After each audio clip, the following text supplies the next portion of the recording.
내가 차에 미쳐서 했던 행동. 창업을 한 게 아닐까.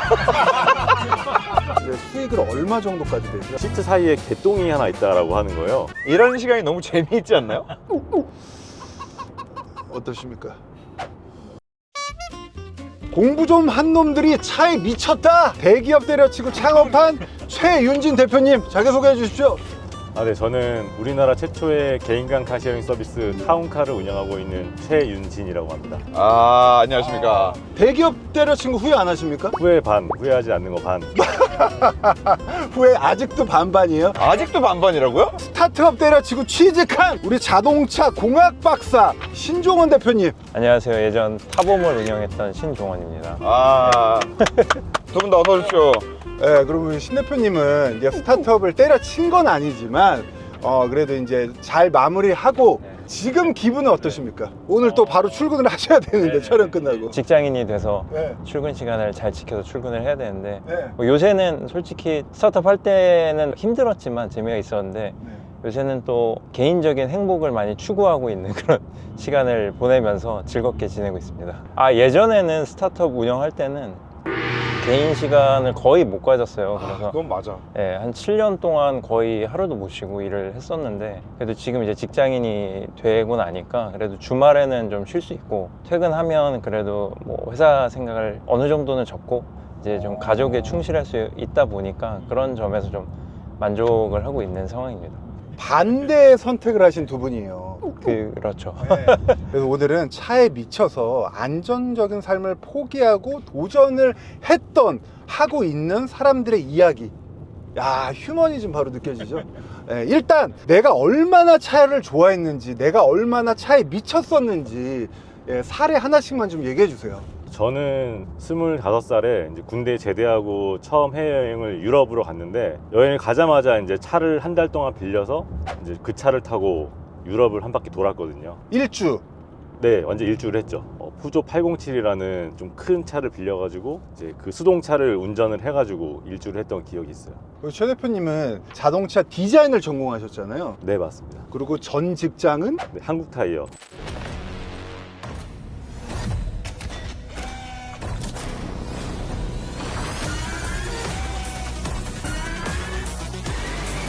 Electrified. Ion. 한국 타이어. 한국 타이어에서 디자인했던 거는 타이어 디자인을 많이 했었고요.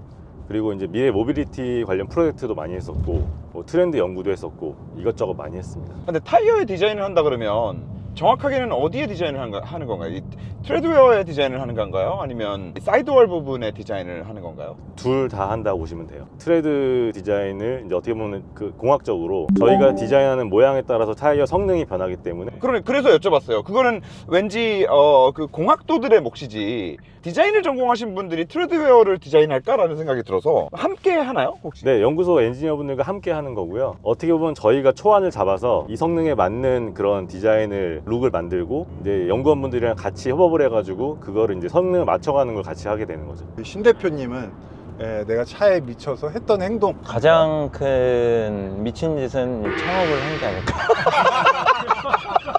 얼마나 미쳤길래 그러니까 얼마나 미쳤길래 창업을 한 거예요?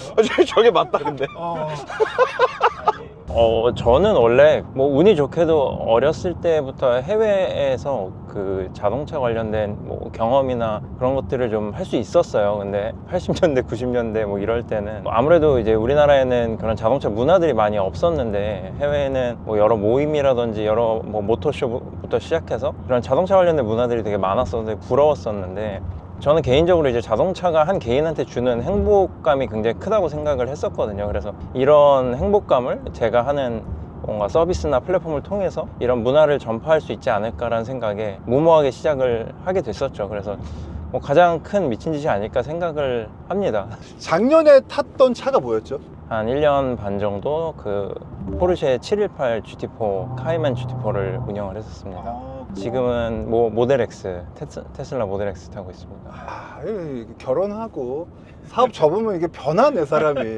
차에 미쳐있을 때는 그런 거 탔고 사업 접고 애 낳고 이제 와이프와 함께 행복하면은 이제 테슬라로 간다. 네, 저도 이제 뭐 나이가 40 중반이 되다 보니까 네. 뭔가 작년에 그 718을 타면서 이 예전같이 그런 뭐 엔진 사운드나 뭐 핸들링이나 이런 게 재미있기도 했지만 재미보다는 불편함이 더 커지더라고요. 그래서 점점 더 슬프다. 좀 편한 차들을 찾게 되는 것 같습니다. 아유 슬프다 이거 너무. 저 근데 궁금한 게 있어요. 타봄을 정말 많은 분들이 아시는데 타봄 서비스하면 사실 내가 저 차를 타보고 싶을 때, 내가 저 차에 대해서 궁금할 때 그 차주분을 직접 만나가지고 그 차에 대해서 얘기도 듣고 타볼 수 있는 그런 서비스였잖아요.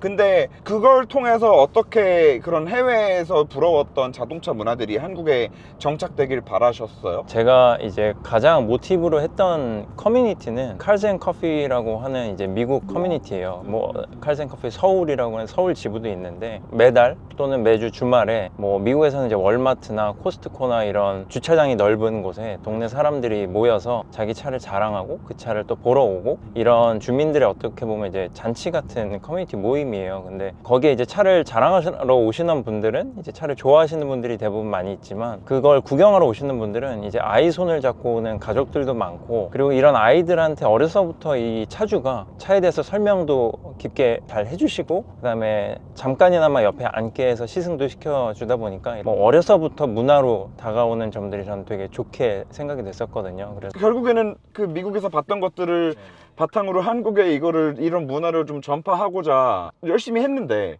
결국에 왜 정리가 됐는지 아마 되게 많은 분들이 궁금해 하실 거예요.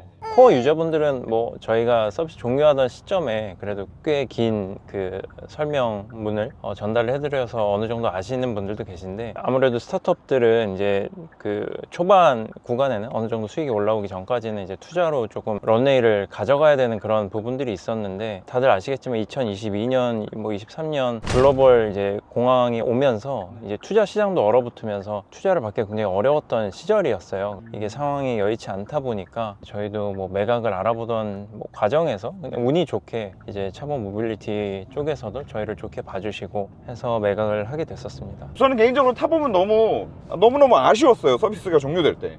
하지만 이제 또 타운카가 뭔가 비슷한 서비스를 하는 것처럼 보이는데 분명히 또 좀 다른 것들이 좀 많이 있더라고요. 그래서 이제 많은 분들이 오늘 이제 타운카도 궁금해 하실 텐데 그럼 타운카는 과연 타봄이랑 뭐가 제일 다르다고 말씀해 주실 수 있을까요? 일단은 가장 다른 점은 타운카는 차주가 운전해 주는 게 아니고 유저가 그냥 내 차를 빌려서 내가 원하는 만큼 타고 반납을 하는 개념이다 보니까 자동차를 가지고 에어비앤비를 하는 거다라고 보시면 돼요. 내가 내 차를 타지 않을 때 이웃에게 빌려주고 차주가 돈을 벌 수 있고요. 또 차를 빌리는 사람들은 내가 차가 필요할 때 그럴 때 이제 이웃의 차들을 내가 이제 원하는 목적에 맞게 차종을 선택해가지고 편하고 합리적인 가격에 차를 빌려 탈 수 있는 그런 공유 서비스라고 볼 수가 있습니다. 이게 분명히 개인들이 쉐어링 해주는 차 같은데 이게 렌터카처럼 이렇게 빌려주면 제가 알기론 불법이거든요. 불법이라고 오해하시는 분들이 되게 많으시긴 하세요. 우리나라 정부에서 운영하는 그런 정책 중에 규제 샌드박스라는 제도가 있는데 그 제도를 이용해서 저희가 한시적으로 이거에 대해서 면책을 받게 된 거고 특정한 지역 그리고 특정한 조건 하에서만 이제 차주 등록을 시켜가지고 개인이 이제 카시어링 사업을 할 수 있게 저희가 특례를 받은 그런 회사이기 때문에 불법이 아닌 거죠. 소카랑 비슷한 거예요? 쏘카랑 좀 많이 다르죠.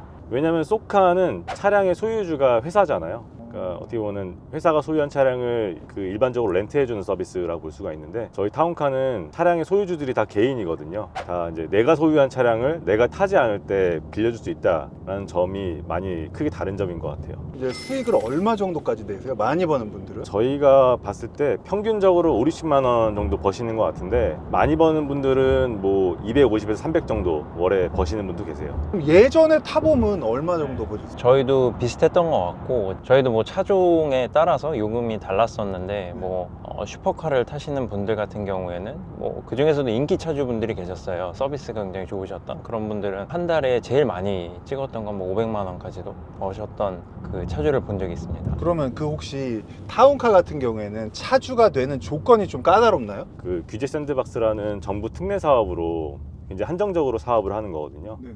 특례를 받은 조건들이 있어가지고 그 조건들에 부합하는 분들만 차주로 등록을 할 수가 있습니다. 그럼 대강 좀 설명을 해주시면 어떤 조건인데? 현재 기준으로 경기도에 거주를 하셔야 되고요. 전입지 기준으로. 그리고 차량의 조건도 최대 연식은 8년 이내에 주행거리는 현재 7만 킬로 이내. 그리고 차주님이 거주하시는 주택에 주차장이 있어야 되고요. 그리고 100% 자기 소유여야 되고, 이런 조건들이 다 이제 부합되는 게 확인이 되시면은 저희가 그분이 거주하시는 지자체 거기다가 이제 그분에게 렌트를 할 수 있는 렌트 면허를 부여하는 서류를 내게 돼요. 그러면 그 차주분에게 지자체에서 발급하는 렌트 면허가 허가가 되면은 그때부터는 합법적으로 이제 대여 영업을 할 수 있게 되는 겁니다. 차주한테 직접적으로 렌트 면허가 부여가 되는 거예요? 네, 맞습니다. 그럼 그게 있어야지 타운카의 차주로 등록이 최종적으로 가능한 거고. 네, 맞습니다. 그러면 그 등록이 되면 뭐 혜택이 좀 있나요? 일단 가장 큰 혜택은 자동차를 가지고 돈을 벌 수 있는 게 합법이 되는 거고요. 그리고 두 번째 혜택은 이제 그 면허가 있으시면은 영업용 차량을 소유할 수가 있게 되거든요. 즉 내가 원래 소유했던 자가용이 영업용 차량으로 변경이 되게 되는 거예요. 그럼 번호판도 바뀌어요? 네, 번호판도 바뀌게 되고 이제 차량의 용도가 바뀌는 거다 보니까 세법에 따라서 영업용 차량에 맞는 이제 자동차 관련 모든 세제 혜택을 다 받게 되시는 거죠. 영업용 차량에 준하는 세제 혜택인 건데, 일단 자동차세 같은 경우는 일반 자가용 대비해서 90% 이상 저렴해지게 되고요. 차량을 만약에 이제 구매하셔서 들어오시는 경우도 가끔 있으세요. 내가 이제 기존의 차량을 팔고 새로운 차를 사야 되는데 새로운 차를 사면서 그때 타운카 등록하시는 경우도 있거든요. 네네. 그런 경우에는 뭐 개별 소비세나 교육세는 완전 면제가 되고, 또 부가세는 이제 환급이 되고, 취등록세가 4%까지 할인이 되는 등 되게 다양한 부분에서 이제 세제 혜택을 가능하게 됩니다. 그럼 이거 솔직히 안 할 이유가 없지 않아? 근데 저는 제 차에 허가호가 붙는 게 별로 좋지는 않아요. 그게 좀 리스크긴 하겠네. 그리고 내 차를 남이랑 타는 것도 저는 그러네. 좋지는 않아요. 근데 이거를 내가 아예 관점을 바꿔서 어. 나는 이걸로 차를 공짜로 탈 거야, 난 이걸로 돈을 좀 벌 거야 라는 관점으로 애초에 접근을 한다면, 나의 하나의 부업의 수단으로 접근한다면 이거는 얼마든지. 처음 차를 살 때부터. 네, 그러니까 애초에 이건 관점이 달라야 된다고 봐요. 그럼 이게 호스트도 많아야 되고, 그러니까 차주도 많아야 되고, 이용하는 게스트도 많아야 되는데 지금은 그 비율이 어때요? 게스트, 그러니까 저희는 유저라고 부르는데 네. 유저분들이 훨씬 많으시죠. 유저분들이 지금 10만 명 정도 되거든요. 네. 그러니까 차주보다 유저가 훨씬 많습니다. 이게 타범과 다르게 차를 빌려주는 거잖아요. 그랬을 때는 여러 가지 문제점들이 많이 생길 것 같은데. 일단은 저희는 서비스 문화를 만드는 데 집중을 했던 것 같아요. 아무래도 이제 처음에 작은 지역에서 서비스를 하다 보니까 저희가 이제 모든 대여에 대해서 다 어떻게 보면 관여를 할 수 있었거든요. 그러다 보니까 처음부터 차를 빌려주는 차주분들과 차를 빌리는 유저분들이 기본적으로 이웃들이세요. 서로 가까이 사는 이웃이다 보니까 좀 그런 매너를 서로 지키는 문화가 잘 형성되지 않았나. 기본적으로 저희 정책은 만약에 이제 양쪽에 분쟁이 생기면은 무조건 타운카가 개입한다. 이게 저희 기본 정책이에요. 당사자들끼리 해결하지 두지 않고 무조건 저희가 개입해가지고 이제 중재를 하게 되는 거죠. 예를 들어서 뭐 문콕이다 네. 하게 되면 보험 처리가 안 되잖아요. 네. 뭐 그런 경우에는 저희가 뭐 블랙박스를 찾아봐서 네. 가해자를 찾아내기도 하고, 그게 아니라면 저희가 이제 저희 제휴된 정비소들이 있거든요. 네. 가장 저렴한 비용으로 가장 빠르게 고칠 수 있게 저희가 컨설팅도 해드리고, 필요하면 저희가 차량도 직접 입고 출고도 해드리고 있습니다. 근데 기본적으로 타운카가 앞에 타운이 붙은 이유도 그거죠. 동네에서 쉐어링. 네. 이게 약간 당근마켓 하는 거 보면 그죠? 서로 과할 정도로 부담스러울 정도로 친절하다는 느낌 혹시. 한 번도 받아본 적 없어. 단 한 번도 받아본 적 없어. 아니 저는 종종 느끼거든요. 그래?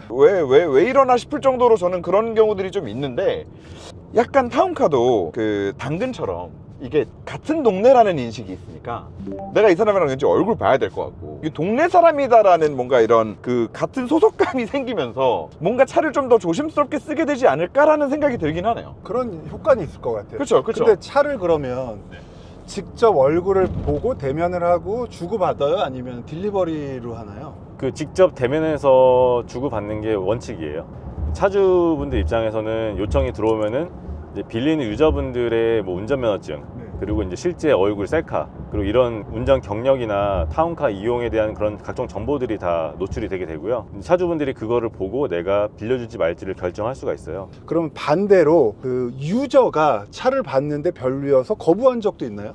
기억에 남는 게 있었는데, 유저가 이제 자주 빌리시던 분이었어요. 갑자기 고객센터에 연락을 하신 거예요. 차가 좀 더러워서 못 타겠다. 근데 그 사유가 사진을 보내주셨는데 고객센터로 시트 사이에 개똥이 하나 있다라고 하는 거예요. 그리고 제가 너무 놀라서 직접 제가 갔어요. 이 차가 그럴 리가 없는데 하고 찾아봤거든요. 근데 시트 밑에 한참 뒤지다 보니까 작은 뭔가가 보이더라고요. 그래서 제가 이제 그거를 손으로 꺼내서 봤더니 개똥이 아니고 맛밤이 떨어졌는데 며칠 지났나 봐요. 예, 오래돼서 제가 봐도 개똥처럼 이렇게 굳어져 있더라고요. 차주분한테도 설명을 하고 또 이제 그 인계를 거부하신 유저분한테도 설명을 다시 드렸어, 고객센터로. 그러니까 다시 돌아오셔서 빌리셨어요. 아, 그분이? 그러면 이게 뭐 단골도 있겠네. 네, 맞아요. 그게 이제 굉장히 중요한 포인트인데 네. 차주분들도 좀 굉장히 아까 당근마켓처럼 좀 친절하게 하고 한 번 빌린 사람들이 단골이 될 확률이 높거든요. 서로 이웃이다 보니까. 약간 같은 아파트에서 내가 마음에 드는 차가 있어. 그러면 나 장거리 필요할 때마다 그 차를 맨날 고정으로 빌리는 거지. 신 대표님 혹시 타봄에도 그러면 단골이 있었어요? 뭐 여전히 기억나는 저희 최고의 단골 고객이 한 분 계셨는데 고등학생 분이셨는데 이제 매주 알바를 해서 돈을 버셔서 매주 거의 뭐 한 두세 대씩 타셨어요. 그래서 1년 동안 거의 200번에 가까운 타봄 라이드를 하신 고등학생 분이 계셨어요. 그래서 고등학생이니까 이제 학업에 지장이 될까봐 좀 걱정이 돼서 그 유저분 부모님하고도 통화를 했었어요. 근데 너무 차를 좋아하는 분이셨고 그 분의 이제 아버님도 그 BMW에 근무를 하시는 분이셨어요. 그래서 저희가 이제 부모님 허락을 다 받고 이 서비스를 시켜드렸고, 이분이 이제 고3이셨는데 저희 서비스와 함께 이제 대학에 가셨어요. 그래서 대학 선물로 저희가 그 람보르기니 시승권을 드리고 그랬던 적이 있었습니다. 네. 엄청 큰 선물이다. 네. 이제 성인이 됐으니까 타운카로 갈아타면 되겠네. 이제 직접 운전해야지. 옆에만 타는 게 아니라. 그럼 만약에 아까 제가 여쭤본 거 분쟁이 생겼을 때 뭐 그런 작은 거 말고 사고가 났을 때는 어떻게 돼요? 전용 보험이 있어가지고 네. 거의 완벽하게 해결이 가능하다고 보시면 돼요. 영업용 보험에 가입을 해야 되는데 삼성화재 그리고 캐로손해보험으로 통해서 저희 전용 보험 상품을 공급받고 있거든요. 또 차량을 빌리는 유저분들도 빌릴 때마다 자기 명의의 이제 단기 보험을 가입하시게 돼요. 쉽게 말해서 차량 한 대에 순간적으로 보험이 두 겹이 씌이는 방식이거든요. 그러네. 네, 그러다 보니까 만약에 빌려준 상태에서 사고가 나게 되면은 차주님의 보험은 가만히 납두고 이제 빌린 유저분의 명의로 된 종합보험에서 다 처리가 돼서 뭐 기본적인 보험뿐만 아니라 자차나 법률 비용까지 다 보장이 되거든요. 그럼 이제 앱에 대한 건 사실 어느 정도 설명이 다 됐고 들어가서 하나 다운 받으면은 해보면 되는 거고, 이제부터는 이제 두 분 인간 신종원, 인간 최윤진에 대해서 좀 궁금한 거 몇 가지만 여쭤볼게요. 사실 우리 최 대표님은 또 이렇게 대기업에 오랫동안 다니셔서 고액 연봉을 받으셨고, 우리 신종원 대표님은 또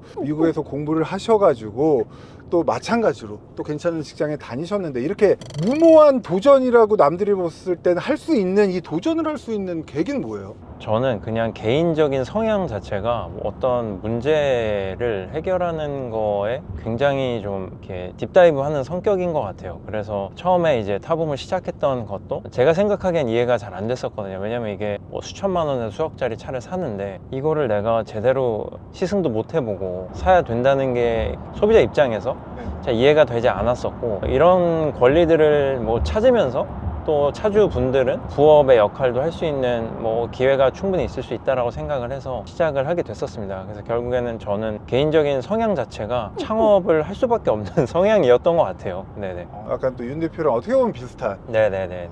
우리 최 대표님은? 저는 회사를 11년 정도 다녔는데 그냥 되게 행복하게 다녔거든요. 만족도 했었고. 근데 이제 마음 한켠에 계속 창업을 하고 싶다라는 생각은 몇 년 동안 했었어요. 근데 이제 그 트리거가 없었어요. 계속 창업을 하고 싶었는데 결정적인 트리거가 없었는데 이제 결혼을 하고 자녀가 생기다 보니까 이제 그게 트리거가 되더라고요. 와, 오히려 저게 트리거가 아니라 저것 때문에 이제 나는 무서워서 창업을 못해라는 의견들을 가지신 분들 저는 주변에 되게 많거든요. 근데 오히려 그게 트리거가 됐네요. 네, 맞아요. 왜 그게 트리거가 되는 거예요? 그러니까 이제 안정적이긴 한데 나의 삶 그리고 가족의 삶이 크게 이제 더 좋아지진 않을 것 같다. 더 좋게 만들고 싶은데 그 그릇을 키우고 더 행복한 미래를 만들어주고 싶은데 그 한계가 명확히 보이잖아요. 더 큰 도전, 그러니까 하이리스크를 내가 감수해야지 더 행복한 미래를 만들 수 있지 않을까? 라고 해서 그 도전을 하게 되는데 이제 가족의 존재가 좀 트리거가 된 것 같아요. 그러면 우리 최 대표님 지금은 예전보다 훨씬 더 일에 몰입돼 있고 더 많이 할 거 아니에요. 새벽에도 막 나가고. 네.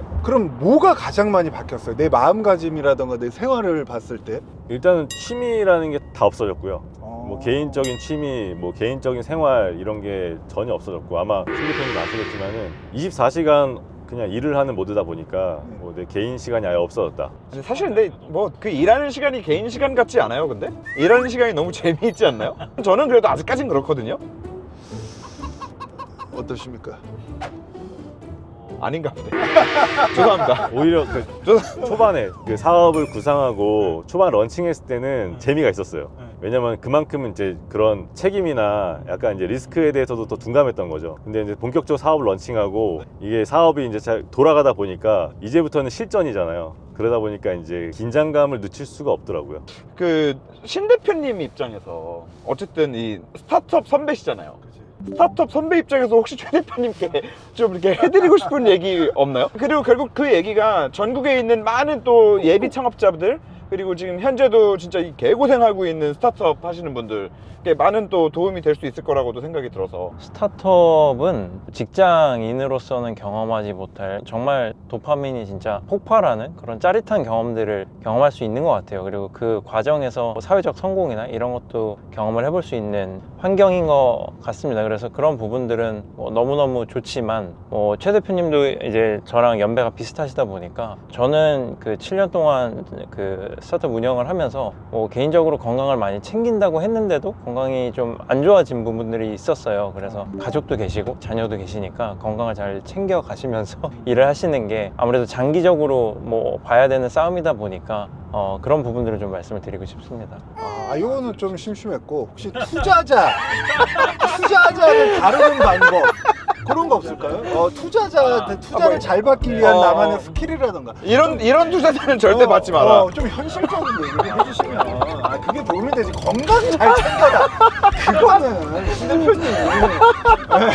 지금 회사에서는 이제 어느 정도 이제 투자의 관점에서의 일도 어느 정도 보고 있다 보니까 뷰가 완전히 바뀌는 것 같아요. 그래서 창업자의 입장에서는 내 서비스가 어떻게 보면 내 자식이다 보니까 너무너무 이쁘고 내가 바라보는 방향이 무조건 맞다고 생각을 하거든요. 이게 제3자 입장에서 그 사업을 들여다보면 그러니까 정말 투자를 하기 좋은 사업이냐 아니냐로 갈리는 것 같아요. 그래서 아무리 내 자식이고 이쁘지만 조금 더 객관적이고 냉정한 입장에 어쨌거나 투자를 받으면서 운영을 하실 예정이시다 보니까 또는 투자자분들 지금 많이 만나고 계시니까 투자자분들이 얘기하시는 것들이 창업자였을 때는 되게 저 사람은 내 사업을 잘 모른다라고 어떻게 보면 이제 오만한 생각이죠. 그런 판단들을 했었는데 돌이켜보니 그분들이 하셨던 말들 하나하나 안에서 저희가 더 새로운 사업 기회를 발견하거나 찾을 수도 있었던 기회들이 있었던 것 같아요. 그래서 그분들의 얘기를 어떻게 보면은 내 사업에 어떻게 더 녹여 넣을 수 있을까의 관점에서 좀 더 고민을 해보시면 투자를 받으시는데 앞으로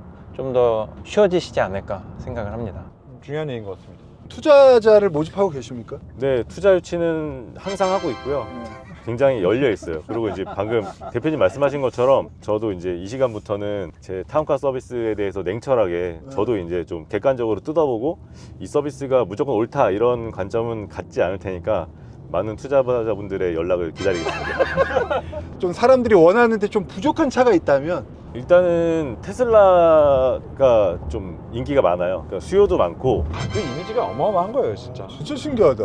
왜냐면 테슬라가 정말 차가 필요해서 빌리시는 분도 계신데 호기심. 네, 내가 호기심 그리고 테슬라를 타보고 싶은데 또 테슬라의 시승 서비스로 부족함을 느끼시는 분들이 또 이틀 3일씩 타보시기도 하고 그리고 이제 또 테슬라 차주님들의 특징이 있어요. 굉장히 이제 차량에 대한 소개나 설명을 정말로 열정적으로 그건 단점인데 그 얘기 하시면 어떡해요. 그건 테슬라인데 테슬라인들 근데 되게 공통적인 특징인 게 얼리 어답터 기질도 있으시다 보니까 저 입장에서 너무 좋거든요. 왜냐면은 저희 플랫폼이 해야 될 역할을 일부 도와주시는 거예요. 이 뭐 테슬라뿐만 아니라 타운카 서비스에 대한 설명도 너무 열정적으로 해주셔가지고 저희는 좀 테슬라 차주님들을 좀 선호하는 경향이 있습니다. 그분들은 왜 그러시는 거지?